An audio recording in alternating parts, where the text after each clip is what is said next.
Jadi Pak Anies Baswedan mengayomi orang-orang Hindu, mengayomi orang-orang Kristen, dan untuk Buddha juga diresmikan kelenteng yang besar untuk orang-orang Buddha. Orang Kristennya diayomi, orang Katolik Protestannya diayomi, Hindunya diayomi, Buddhanya diayomi, Konghucu sekalian diayomi. Begitu bangun masjid diprotes. Ya Rab, muka lo jauh deket Gorawab, gue tampar sini tuh. Dari dulu tuh begitu. Dari dulu tuh begitu. Dan pelakunya orang Islam juga. Pelakunya orang Islam juga. Memang yang terjadi pada waktu perang salib pertama, siapa juga yang ikut-ikutan fitnah? Orang yang ngaku Islam juga. Siapa dia? Syiah. Warahmatullahi wabarakatuh. Innal hamdalillah wa syukurillah ala nikmatillah wassalatu wassalamu ala rasulillah sayyidina Muhammad ibn Abdullah wa ala alihi wa sahbihi wa mawalah. Qala Allah Ta'ala fil Qur'anil Karim sanurihim a'udzu bisyaitonir rajim sanurihim fi ayatina sanurihim ayatina fil afaqi wa fi anfusihim hatta yatabayyana lahum annahul haqq. Shadaqallahul azim. Akan kami tampakkan tanda-tanda kekuasaan kami di segenap ufuk barat, timur, utara, selatan, barat, ufuk barat, ya. Afakihim, di segala ufuk jamak, ya. Annahul haq, bahwasanya Islam itu yang hak, Quran itu yang hak, dan mereka tuh mengakui itu. Hatta yatabayyana lahum annahul haq. Sampai setiap diri mengakui bahwa Quran itu hak, Islam itu hak, dan mereka akan masuk Islam berbondong-bondong. Iza jaa nasrullahi wal fath wa ra'aitan nasa yadkhuluna fi dinillah afwaja fasabbih bihamdi rabbika wastaghfirhu innahu kana tawwaba. Shadaqallahul azim wa sadaqa rasulun nabiyil karim wa nahnu ala dzalika minasyahidin walhamdulillahi rabbil alamin. Ma'asyiral muslimin wa jumratal mu'minin rahimakumullah.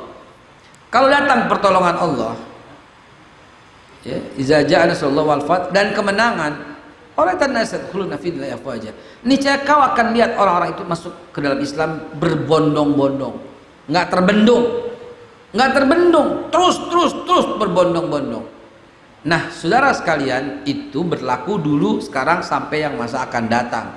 Dan 1096 sampai 1453, tepatnya tanggal 29 bulan Mei, tanda berakhirnya perang salib.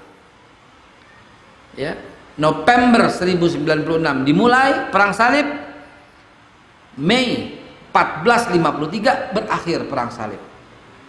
Kapan berakhirnya? Ketika jatuhnya Konstantinopel. Begitu, jatuh, itulah tanda berakhirnya. Konstantinopel jatuh dengan perlawanan selama 8 minggu yang gencar, tapi sebelumnya perjuangan Masya Allah.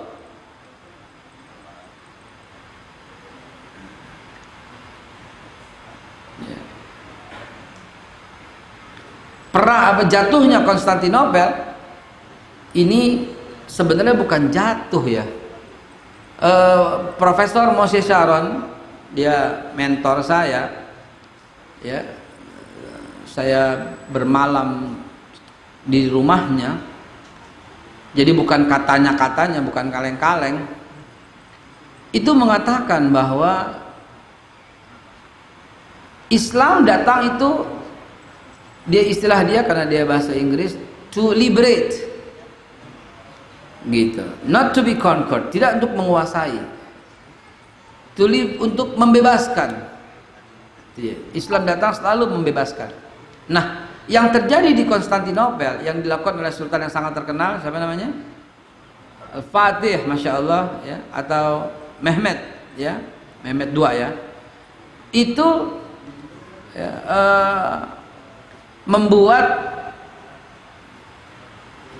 Eropa kehilangan mukanya, karena selama 1000 tahun lebih tetap berada di tangannya.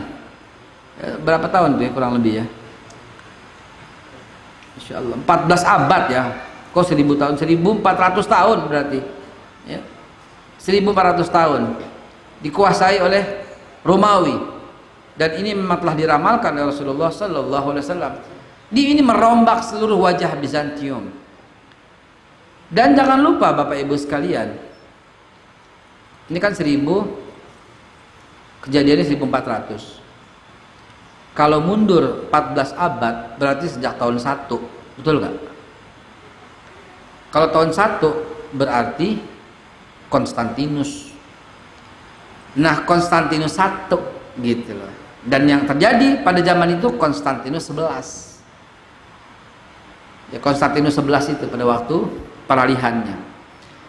Nah, jamaah sekalian dimuliakan Allah, ingat bunyi piagam Madinah? Ingat? Kira-kira apa ya kira-kira? Di mana ada Islam menguasai satu wilayah, maka orang Islam ataupun yang bukan Islam bebas melaksanakan agamanya masing-masing, betul? Dimanapun umat Islam ada, umat Islam dan bukan Islam tidak boleh saling menyakiti, tidak boleh saling ganggu. Bahkan dalam pasal yang lain Rasulullah mengkhususkan tidak boleh memaksa orang masuk agama Islam. Bahkan di awal perjanjian Madinah Rasulullah Sallallahu Alaihi Wasallam tetapkan dalam hidup bernegara ini nggak ada bangsa Arab lebih tinggi dari bangsa Ajam yang bukan Arab, nggak ada. Bangsa Persia lebih rendah daripada Ahlul Bait, tidak ada. Hadis Sahih Bukhari itu yang saya cerita. Kalau ternyata kita punya adab, kita lebih menghormati para habaib ketimbang yang lain, itu adab dan memang sepantasnya. Tapi itu bukan berarti para habaib gila hormat, pengen dihormat-hormatin, tidak. Mereka memang mulia, mereka memang ada darah Rasulullah Sallallahu Alaihi Wasallam, dan kemuliaan itu kita hormati, kita sayangi, begitu ya. Kita lindungi, kita jaga. Caranya salah satunya dengan menghormati dan memuliakan para habaib, begitu ya. Dan ini bagian daripada cinta Rasulullah, masa enggak cinta keturunannya, begitu ya. Baik jamaah sekalian dimuliakan Allah, tadi kepotong lagi ngomong apa ya? Oh, perjanjian. Ini penting, ini penting mengetahui latar belakang pengajian perjanjian dulu. Jadi ketika Islam berkuasa itu bebas hilir mudik kemana-mana. Ketika Islam memegang peranan itu bebas, tidak ada perbedaan, nggak ada dibeda-bedain. Fakta telah bercerita, sejarah telah tercatat, nggak mungkin bisa terkoreksi. Apa buktinya? Banyak. Di zaman Sayyidina Umar bin Khattab misalnya, ada perjanjian Wa'dal Umariyah, tercatat sampai sekarang dalam tinta emas bahwa Umar bin Khattab melarang merusak sinagog, melarang merusak gereja, melarang merusak salib, melarang mengganggu para pendeta, para rahib, para pastor dan sebagainya. Tercatat, haram hukumnya. Dan yang ditetapkan oleh Rasulullah maupun para sahabat berlaku abadi. Catat ya, berlaku abadi. Sekali lagi ya, berlaku abadi. Karena taraktu fikum amrayni lan tadillu ma tamassaktum bihima, kitabullah wa sunnata nabi, itu berlaku abadi. Alaikum bisunnati wa sunnatul khulafaur rasyidin juga berlaku abadi. Wajib atas kamu ikut sunnahku, kata Nabi, dan sunnah khulafaur rasyidin. Dan salah satu sunnah khulafaur rasyidin, haram mengganggu gereja, haram mengganggu salib. Itu bagian daripada sunnah khulafaur rasyidin dan Rasulullah tentunya. Masa yang begini gue dibilang rasis? Masa yang begini saya dibilang menyudutkan orang Nasrani? Masa iya sih, fitnahnya keterlaluan, saudara. Ini Wa'dal Umariyah, perjanjian Umar bin Khattab. Ini bukti bahwa di mana Islam berkuasa, tenang, kompak, damai, akur. Begitu juga pada masa pasca sahabat Nabi. Muawiyah melindungi semua. Ya. Begitu juga pada masa di mana-mana, bukan di Madinah doang. Ingat Amr bin As ketika memperbesar masjid di Mesir, tahu-tahu kena kena rumah orang Yahudi yang diganti berkali-kali lipat. Itu saking amannya umat yang non Islam tinggal di tempat orang Islam. Makanya kalau ada orang bom gereja lalu teriak takbir Allahu Akbar, kayak kita mau gamparin lo. Kurang ajar banget sih lo. Betul gak? Umat Islam wajib menjaga kedamaian. Di Surabaya ada orang pakai jilbab bawa anak bom polisi. Kan ini kurang ajar, mencoreng wajah Islam. Yang mana ajaran Islam yang begitu coba? Yang mana enak aja? La ilaha illallah. Itu orang-orang yang mencoreng wajah Islam yang sebenarnya, saudara. Ya. Baik. Di mana Islam berkuasa pasti seperti itu, termasuk di Istanbul, termasuk di Turki, termasuk di semua daerah, termasuk awal mula perang salib, yaitu di Yerusalem.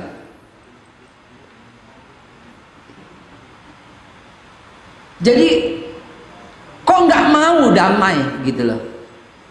Maaf, sekarang saya mau kasih penjelasan dengan cara yang sangat sederhana dan gampang dengan istilah Betawi deh, begitu ya. Begini, gue mesti berkuasa, begitu katanya. Kalau lu yang kuasa nggak enak, gitu. Jadi kalau Islam yang memegang itu tertib, kompak, damai, disamakan gitu loh, adil. La ikraha fiddin, nggak ada paksa-paksaan dalam agama, nggak ada. Nggak ada maksa warung ditutup, nggak ada.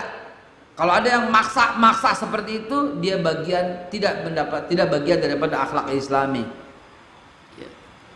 Nggak ada yang maksa pakai topi sinterklas, nggak ada. Dan kita juga nggak boleh maksa orang Kristen pakai jilbab ketika Lebaran, nggak juga. Gitu aja. Ya. Sebagian ada yang maksa pakai topi, sebagian ada yang maksa pakai jilbab, nggak ada. Ya. Nah, keadaan seperti ini nggak dikehendaki. Pada 2 pekan yang lalu saya sampaikan bahwa awal mula adalah fitnah. Fitnah. Gereja Holy Sparter katanya dibakar, diratain gitu oleh seorang yang bernama George kurang ajar ini loh, sehingga memicu kedatangan dan akhirnya dibunuhlah umat Islam. Tapi kalau kita pikir nih, kalau kita pikir dengan sejarah, waktu misalnya dia datang, loh gerejanya nggak apa-apa, mestinya oke, minta maaf, begitu dong, betul nggak? Betul nggak? Masuk akal nggak? Kan saya bacanya dari tulisan orang Islam maupun tulisan orang Kristen. Baca banyak buat bahan kajian, baca banyak buat bahan kajian. Kalau ada angka-angka yang lupa, punya kebetan, punya contekannya di sini. Oh gitu, oh gitu. Nah, contekan.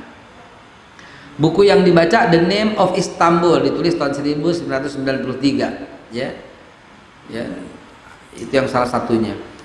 Ditulis oleh Necdet, ya, Necdet Sakaoglu, ya, namanya Sakaoglu barangkali ya.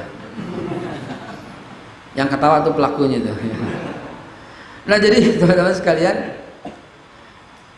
jadi ketika Islam yang menguasai aman, tenang, kompak, damai, gereja dibangunin, rusak dibetulin. Makanya saya heran, 1000 kali heran ketika orang-orang protes Anies Baswedan bangun masjid di apa? Masjid Antas Air, Masjid Apung. Protes.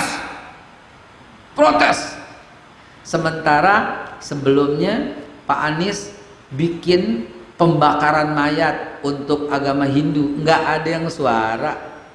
Dan belum pernah ada karusel Natal di jalan, belum pernah ada kecuali di Jakarta, gubernurnya Pak Anies Baswedan. Jadi Pak Anies Baswedan mengayomi orang-orang Hindu, mengayomi orang-orang Kristen, dan untuk Buddha juga diresmikan kelenteng yang besar untuk orang-orang Buddha. Orang Kristennya diayomi, orang Katolik Protestannya diayomi, Hindunya diayomi, Budanya diayomi, Konghucu sekalian diayomi. Begitu bangun masjid diprotes. Ya Rab, muka lo jauh deket Gorawab, gue tampar sini tuh. Lah betul apa tidak? Lah kan semua diayomi. Masa giliran masjid protes? Katanya jangan terlalu fanatik lah, jangan terlalu apalah. Astagfirullahaladzim, astagfirullahaladzim. Ini bagaimana sih? Lalu kita yang bela dikatakan, mau bela itu, mau bela itu. Enggak bela. Kita ngomong yang hak. Kita ngomong beri keadilan. Enggak boleh begitu, saudara. Saya bilang. Pak Anies juga. Udah deh, jangan ngomongin Pak Anies lagi deh. Tadi sangka gue kampanye lagi di masjid. Serba salah kita emang. Ya pokoknya nggak boleh dicontoh lah, begitulah. Contoh. Dari dulu tuh begitu. Dari dulu tuh begitu. Dan pelakunya orang Islam juga. Pelakunya orang Islam juga. Memang yang terjadi pada waktu perang salib pertama, siapa juga yang ikut-ikutan fitnah? Orang yang ngaku Islam juga. Siapa dia? Syiah. Kemarin ada kejadian tuh di Solo tuh. Kita nggak usah bahas. Doa aja kepada Allah semoga ini tidak terjadi lagi lah begitu ya. Baik, amin ya Allah ya Rabbal Alamin. Jadi jamaah sekalian, begitulah perang-perang salib terjadi. Seharusnya udah enggak, ya udah enggak dong gitu. Ingat ketika Sultan Mehmed masuk ke kota Istanbul, dulu Konstantinopel ya, oke namanya Konstantinopel dulu. Ketika masuk ke Konstantinopel, para pendeta, para wanita dan anak-anak berkumpul di gereja yang besar itu. Ya. Tahu apa yang terjadi? Saudara, bayangkan Anda hidup pada masa itu. Dan bayangkan, baca dulu apa yang terjadi di belahan dunia yang lain ketika itu. Baru paham. Udah pasti dibunuh. Udah pasti dibunuh. Tidak ada tempat yang tidak dibunuh. Karena kelakuannya begitu. Gitu loh. Pasti dibunuh. Yang tahun 1912, yang tahun 1911, yang tahun 1913, itu pembunuhan semua. Baca coba. Sampai 11-12 kali perang salib itu pembunuhan di mana-mana. Pembunuhan. Maka itu mereka siap ketika kalah dibunuh. Dan masuklah kota Konstantinopel, Sultan yang luar biasa ini, yang masih belum berumur 25 tahun ini, masuk dan membuka pintu gereja. Apa yang terjadi?